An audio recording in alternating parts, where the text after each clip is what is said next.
So there's not necessarily a lot of clear understanding about what social work is.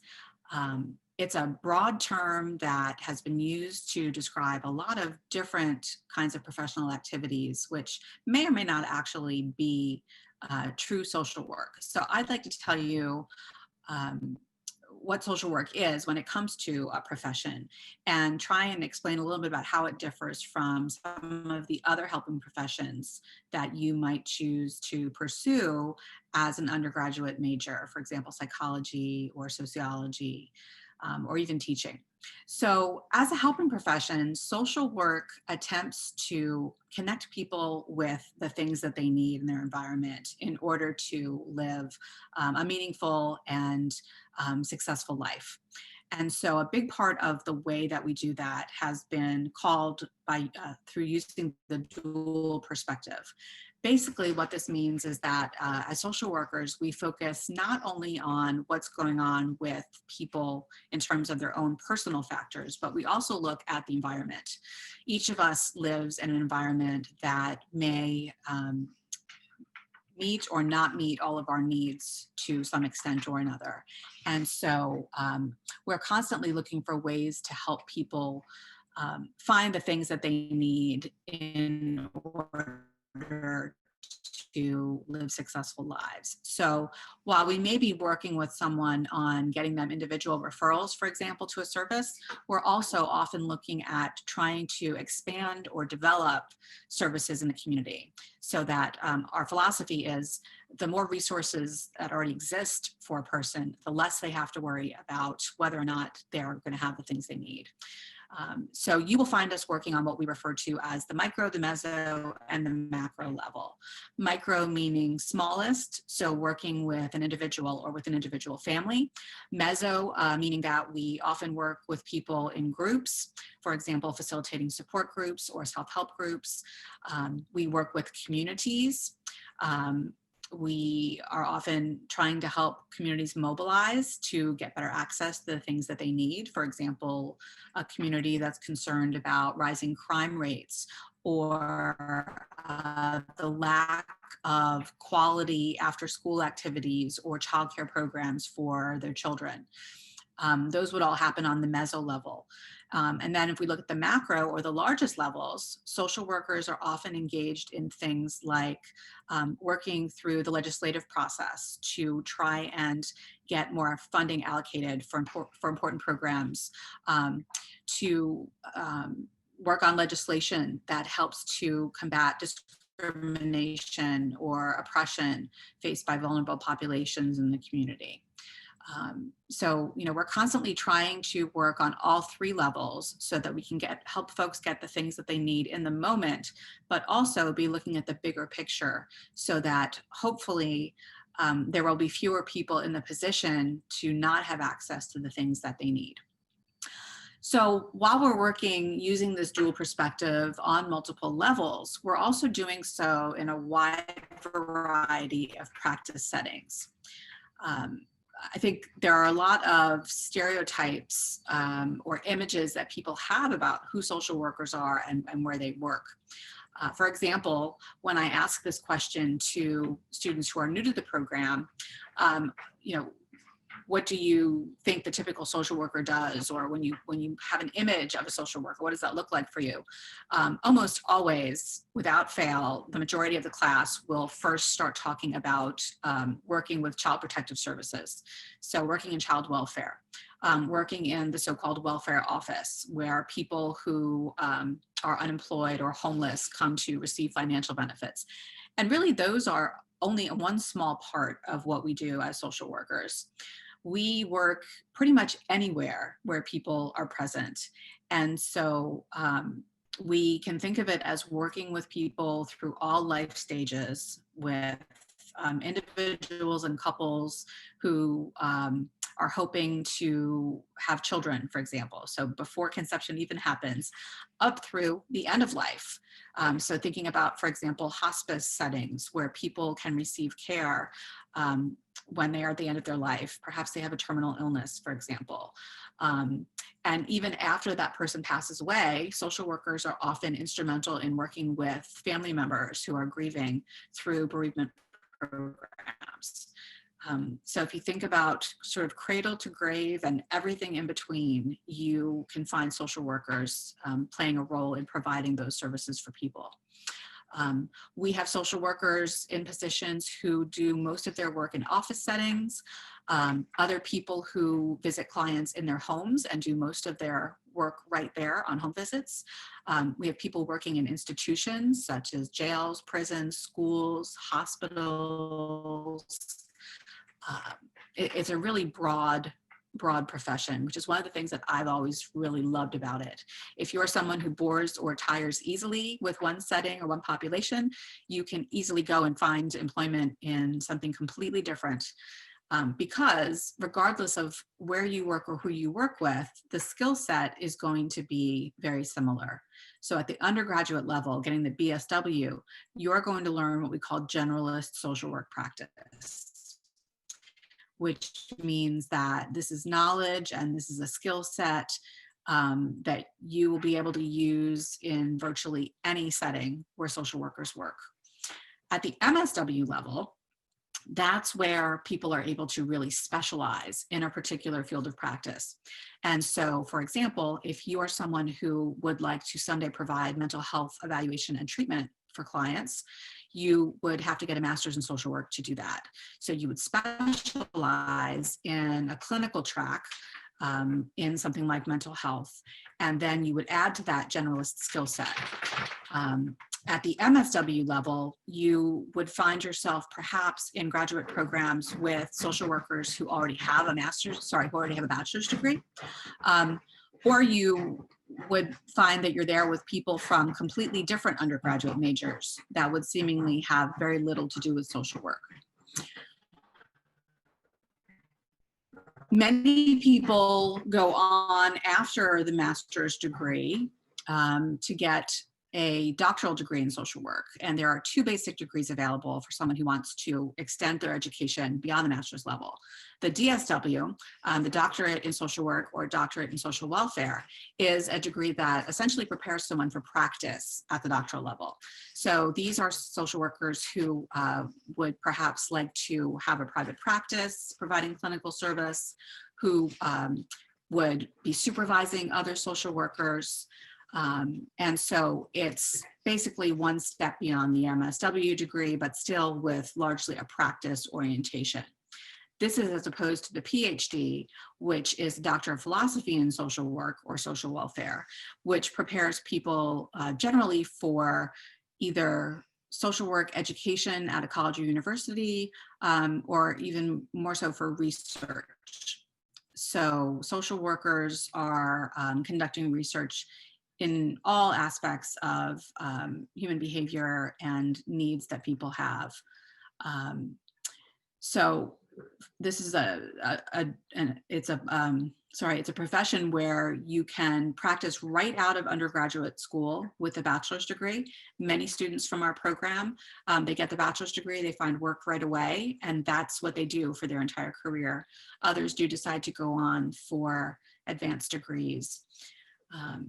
But whether you decide to stick with the BSW or go all the way to doctorate education, again, you'll find that there are places to use your knowledge and your skills across so many different practice settings with many different populations. Again, child welfare, very popular setting for social work, particularly among our BSW students. Child welfare care programs, adoption, youth services for children who have been referred to youth detention or to other disciplinary issues. But we also see growing interest among our student population in working with gerontology, which basically means working with older adults. And this can be in this can be in community settings like senior centers or programs that work with people who are aging in need of referral for services. It also includes places like skilled nursing facilities, more commonly known as nursing homes. Lots of opportunities for social work in health settings or medical settings that can include things like primary care settings, but also hospitals. So we have social workers, for example, in most emergency rooms, as well as on medical units, helping individuals and families to prepare for things like organ transplants, working with women and couples during childbirth, and in the early stages of caring for newborns. So lots of opportunities in health and medical services. Social workers are becoming more and more common in schools, both public and private. And so that's from the preschool level all the way up through high school and even college. Many social workers find jobs in the field of mental health working in college counseling centers, for example. And Shepherd, in fact, has two social workers on staff in the counseling center. So we really are everywhere. As I mentioned earlier, mental health is a very common setting for social workers. And in fact, the last time I looked at statistics, over 3/4, so over 75% of the mental health services in the United States were being provided by clinical social workers. Addiction is another growing field for social work services.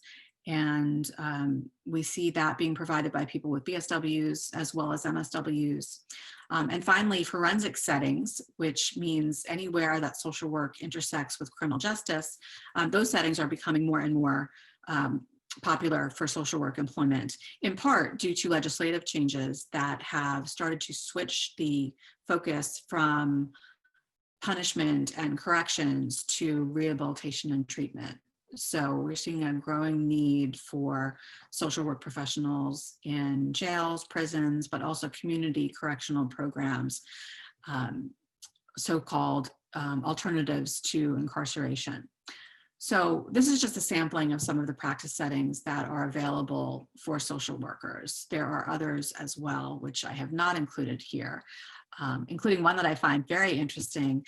The University of Tennessee has a master's program in social work that focuses on veterinary social work. So this is for social workers who would like to work with people struggling with issues related to their companion animals or pets. I can tell you, having worked with many people in social work settings over the years, that pets often are members of the family, and particularly for elderly clients, I found out just how important that connection can be. As you can imagine, dealing with a crisis in a pet's life can be particularly stressful for people. And so, yeah, social work even has a specialty for that field of practice. So again, lots of options. So you can come in not knowing what you want to do, and rest assured that there is something out there for everybody in our profession. So the way our program is structured is it's pretty tightly sequenced. This is a program that you can complete either part-time or full-time. And I'll talk more specifically about that in just a minute. We are a comprehensive major, meaning that we require more credits for graduation within the major than the majority of programs on campus do.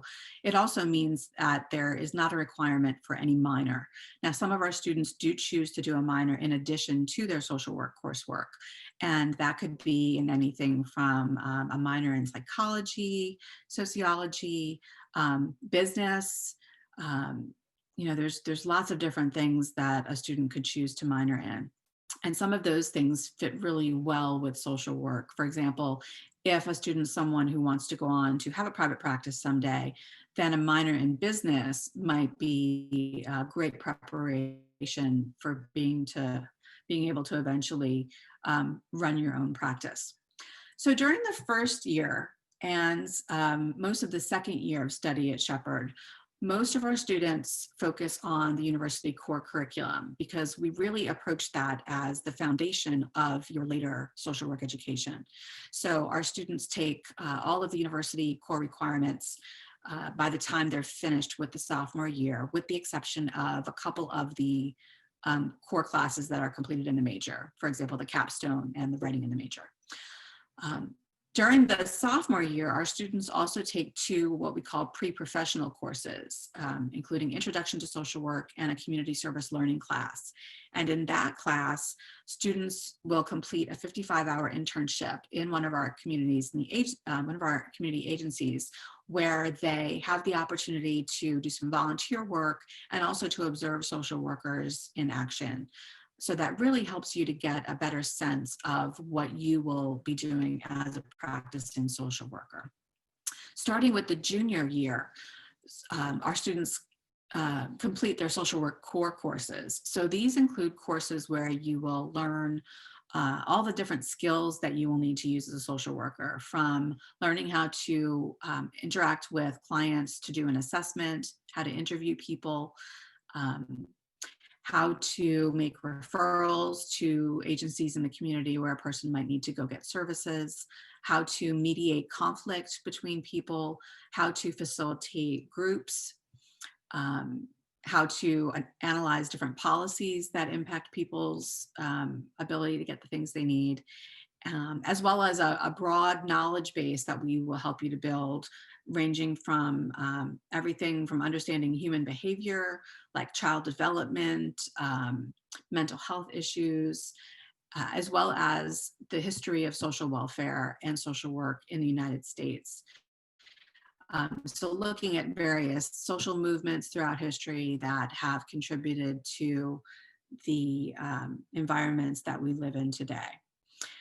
Our capstone in social work is our field education program. And so field education is completed for the most part during the senior year.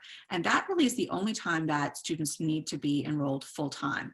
The reason for that is that our field work intersects with senior year coursework. So all of our students are in the classroom on Tuesdays and Thursdays taking social work courses. And then on Monday, Wednesday, and Friday, during both the fall and spring semester of senior year, they are completing an internship in one of our community agencies. So by the time you graduate, you will have completed 600 hours of field education. One of the great things about that is it really makes you marketable and hireable right out of graduation. And in fact, many of our students are offered employment by the agencies where they do their senior year internship. The other nice thing about the comprehensive major is that in schools that offer the MSW, you will often find what we call advanced standing programs, where students with a bachelor's degree in social work from an accredited program such as Shepherd's can qualify for what we call advanced standing, meaning that what would normally take 2 years for a master's degree in social work instead ends up taking about 1 year. So the BSW is a wonderful way to not only get a social work education at the bachelor's level, but also to prepare yourself for graduate school and to potentially cut your master's program in half from 2 years down to 1, which is a huge savings in terms of both time and, of course, money. So you might wonder what our graduates are doing. Each year, about 75% of our senior class is employed by the time they graduate. Again, many of them are offered employment at their agencies where they've done their internships, but they find employment in other agencies as well. Just a little sampling of some of the places where our recent graduates are working. WVU Berkeley Medical Center, formerly called City Hospital. We have several social workers who are employed there. The San Mar Children's Home, which is a nonprofit child welfare agency in Washington County, Maryland. The executive director is a graduate of our BSW program at Shepherd and has been successful in helping that organization to grow and establish another new program in the Hagerstown area called the Besser Community of Hope. We have many graduates who are employed by the West Virginia Department of Health and Human Resources, which is responsible for programs like Child Protective Services, Adult Protective Services, as well as the Department of Social Services for the state of Maryland and the state of Virginia. So lots of folks end up at DHHR and DSS. We also have lots of graduates who work in one of the agencies like those I've just mentioned, and then go on and get their MSW and establish a private practice where they work in mental health or in addiction treatment, offering family therapy, and all kinds of other clinical services. About 50% of our students each year will apply to graduate programs in social work or other graduate programs such as counseling. And we're really proud that we have nearly 100% acceptance rate for grad school. And many of those students, the large majority of those students, are applying to advanced standing programs and being successfully admitted into those.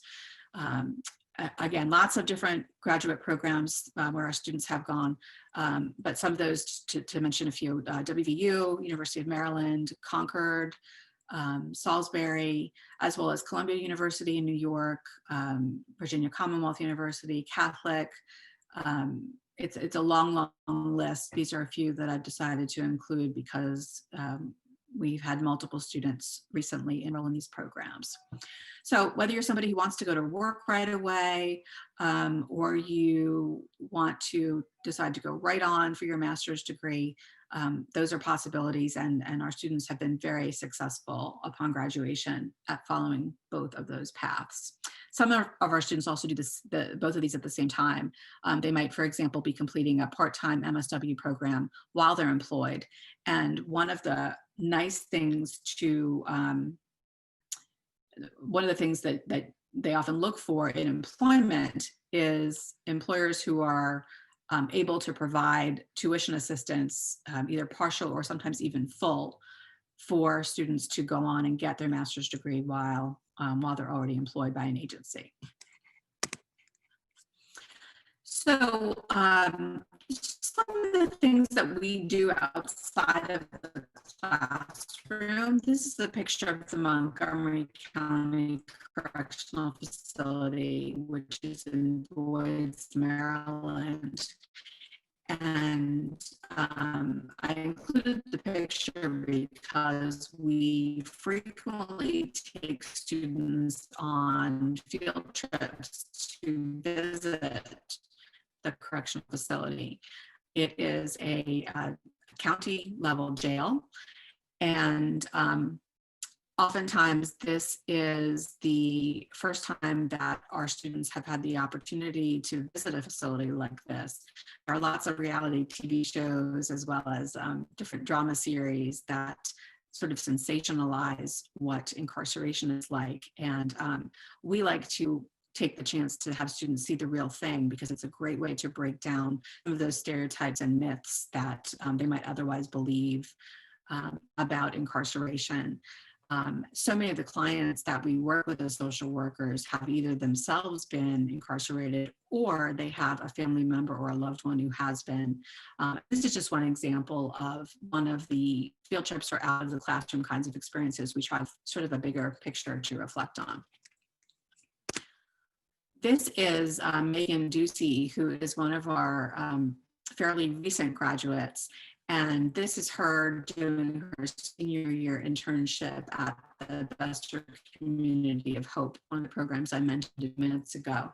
It's an elementary school program in Hagerstown, where she worked with students and families in the school district there. And one of the things that Megan participated in was a program called the Walking School Bus, where Bester is a school that most students walk to. They have bus service as well, but a lot of the students live pretty, it's just this great thing they do every day, where students meet up to walk to school together, led by staff from the school. And it's a chance just to socialize and get to know each other a little bit outside of the classroom setting. So that's one of many different learning activities that Megan was able to be involved in. And I think it's very representative of what our seniors do during their time in field education. All right, so let me end my PowerPoint here. And I want to go over to take a look at our Shepherd website, our homepage for social work of useful resources on here for you to take a look at as well. You can find our program mission and goals. You can learn all about applying for admission to the social work program. We are an admissions-based program. You can certainly declare your social work major before you ever even get campus. And then because we are a professional program, we do also have an admissions process that students participate in after they've completed the pre-professional courses during the sophomore year. And that's a great opportunity to sit down with a social work faculty member and talk about the goodness of fit between what you're interested in, what your skills and your strengths are, and the social work profession. Right, so I also wanted to show you a couple of websites for the agencies that we work with for our field placements. So here, for example, is the website for the the Shenandoah Women's Center. Basically, this is a nonprofit agency that works with people who are looking for resources due to their involvement in some kind of an abusive relationship. Interpersonal violence is one of the issues that social workers encounter a lot in their work. And this is an example of programs throughout the country, if not the world, that work with this population. We currently have 2 seniors who are doing their internship at the Eastern Panhandle Empowerment Center, and the executive director is one of our BSW program graduates as well. So as you may be starting to see, the Shepherd Social Work Program is very closely connected with many of our area community agencies through our alumni who work in and who are leaders within those organizations. One of the other ones I wanted to show you is the Children's Home Society of West Virginia. So this is another example of a nonprofit organization that works with children and families in the areas of foster care and adoption. And we have 3 interns placed at Children's Home Society this year. 2 of them are in a program called the Child Advocacy Center, which works with children who have experienced abuse. It brings them into a safe setting where they can work with law enforcement and other professionals to try and find out what happened and what the next steps should be. Our 3rd intern at Children's Home Society this year is placed with a program called Healthy Grandfamilies, which is a new program funded by a grant to help grandparents who are caring for their grandchildren, providing what's known as kinship care.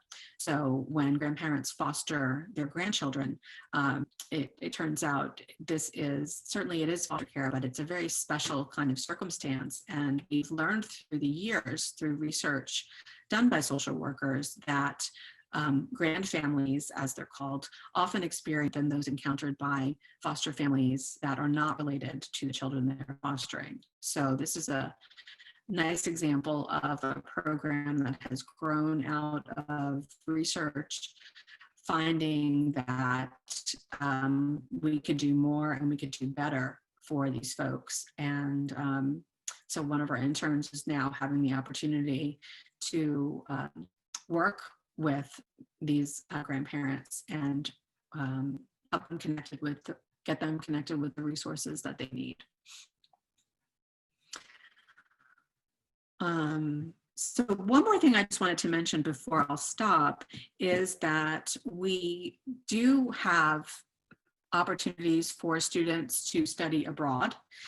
And the way that we have most often done that is by sponsoring trips where students can travel during typically the summer or during a spring break to places like Mexico, Guatemala, Cuba. Participated in Spanish courses while they are in country.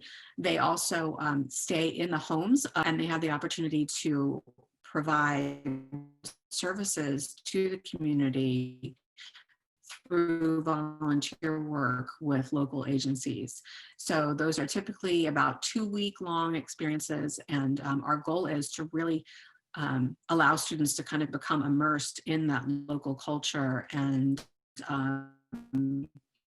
expand their perspective by visiting places that they usually have not been before.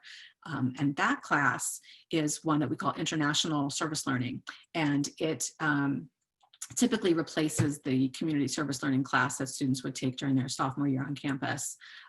Some of our students are sophomores, and then they decide to expand that experience through one of our international learning opportunities. All right, so I'll stop here. Thank you.